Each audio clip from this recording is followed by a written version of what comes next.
আর তা হলো বিপ্লবে অংশ নেওয়া সকল রাজনৈতিক দল এবং বৈষম্য বিরোধী ছাত্রদের সমন্বয়ে জাতীয় নিরাপত্তা পরিষদ গঠন করা প্রয়োজন।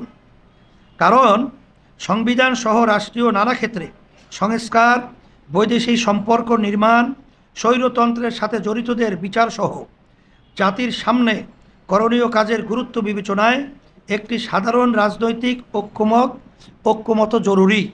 আর সেজন্য বিদ্যমান আইনের আওতায় বিপ্লবের অংশীদারদের সমন্বয়ে জাতীয় নিরাপত্তা পরিষদ গঠন করা যেতে পারে, যা বহু জটিলতা থেকে উদ্ধার করবে এবং জরুরি বিষয়গুলোতে সাধারণ ঐক্যমত প্রতিষ্ঠা সহজ হবে। প্রিয় সাংবাদিক বন্ধুগণ, আজকের সম্মেলন থেকে অন্তর্বর্তী সরকারের কাছে একটি নির্বাচনী পরিকল্পনা ঘোষণার দাবি জানাচ্ছি। কারণ অনিশ্চয়তা ও শূন্যতা নানা ধরনের জটিলতা ও অপলাপের জন্ম দেয়। তা রোধ করার জন্য নির্বাচনের সুষ্ঠু ও অবাধ পরিস্থিতি তৈরিতে করণীয় নির্ধারণ, তার জন্য সময়সীমা ঠিক করে একটি সুনির্দিষ্ট গাইডলাইন ঘোষণা করা হলে সকলের জন্য কাজ সহজ হবে।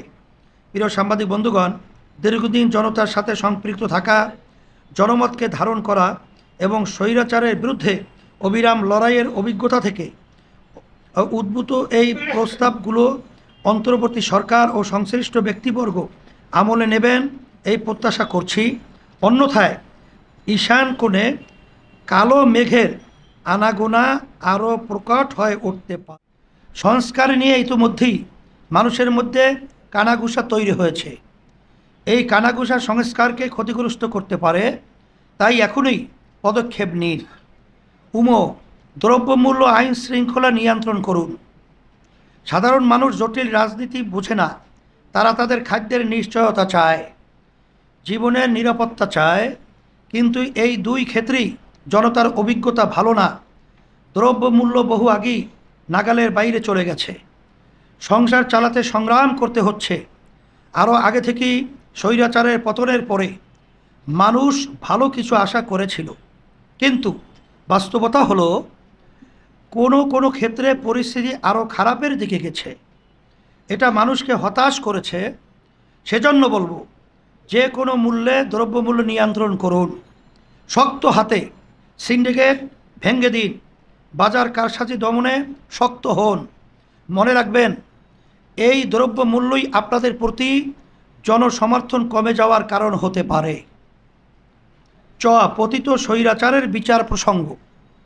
পতিত হাসিনা সরকার জাতির সাথে যা করেছে তার বিচার না হলে মানবতার সাথে অপরাধ করা হবে, কিন্তু এই বিষয়ে তেমন কোনো কার্যকর কোনো পদক্ষেপ দেখা যাচ্ছে না। আপনাদের সরকার গঠন হওয়ার পরেও ফ্যাসিস্ট রেজিমের মন্ত্রী, এমপি, দালাল, পাবলিক সার্ভেন্ট, এলাকার নেতা, পাতি নেতা, মাস্তানদের অনেকেই দেশ ছেড়ে পালানোর সুযোগ পেয়েছে। অনেকে দেশেই আত্মগোপন থেকে জনতার বিরুদ্ধে ষড়যন্ত্র করে যাচ্ছে। কেন তাদের পালানোর সুযোগ দেওয়া হলো? কেন দেশে থাকা অপরাধীদের আটক করা হচ্ছে না? এই প্রশ্ন কোটি জনতার। আমরাও এই প্রশ্ন জোরালোভাবে উপস্থাপন করছি। বিনয় ও হুঁশিয়ারি সুরে বলছি যে, কোনো ধরনের দয়া আপোষ করা ছাড়াই স্বৈরাচারের বিচার করুন। যারা বিগত 15টি বছর ধরে জনগণের অর্থ লুটে খেয়েছে, যারা নির্বিচারে মানুষ হত্যা করেছে, তাদের প্রত্যেককে আইনের আওতায় আনুন। এক্ষেত্রে কোনো অবহেলা বা আপোষ দেশবাসী কোনো দিন ক্ষমা করবে না। এ প্রসঙ্গে কোনো বড় রাজনৈতিক দলের অবস্থান প্রশ্নবিদ্ধ। কোনো বড় রাজনৈতিক দলের অবস্থান প্রশ্নবিদ্ধ। তাদের শীর্ষ নেতারা মানবতা বিরোধী, খুনি ও ফ্যাসিস্ট সংগঠন নিষিদ্ধের বিরোধিতা করছেন। যে মুজিবকে দেবতা বানিয়ে স্বৈর শাসনকে বৈধতা দেওয়ার চেষ্টা করা হয়েছে, সেই মুজিবের ছবির প্রতি কৃতজ্ঞতা দেখাচ্ছেন। কেউ আবার খুনি ব্যক্তি ও ব্যবস্থাকে ক্ষমা করে দিচ্ছেন, তাদেরকে ফ্যাসিস্ট বলায় অনীহা প্রকাশ করছেন। তাদের এই অতি উদারতা, অতি রাজনীতি বা অতি সুশীলপনার নিন্দা জানাচ্ছি। কোনো খুনিকে ক্ষমা করার অধিকার একমাত্র নিহত ব্যক্তির অভিভাবকের। চোরকে চোর বলাই ইনসাফ, ফ্যাসিস্টকে ফ্যাসিস্ট বলাই ইনসাফ। ভবিষ্যৎ রাজনীতির ধান্দা বা বৈদেশিক কোনো শক্তিকে খুশি করার জন্যে যারা জনতার রক্তকে অবহেলা করবে, তারাও খুনি ও ফ্যাসিস্টের পুনর্বাসনের জন্য দায়ী হিসাবে বিবেচিত হবেন। প্রিয় সাংবাদিক বন্ধুগণ, আপনাদের মাধ্যমে আরেকটি গুরুত্বপূর্ণ বিষয়ে আমরা সরকারের দৃষ্টি আকর্ষণ করছি, তা হল বিপ্লবে আহতদের চিকিৎসা নিশ্চিত করা। আমরা বুঝতে পারি না যে এক্ষেত্রে দুরবস্থার কারণ কি, কেন চিকিৎসার জন্য তাদেরকে আন্দোলন করতে হবে।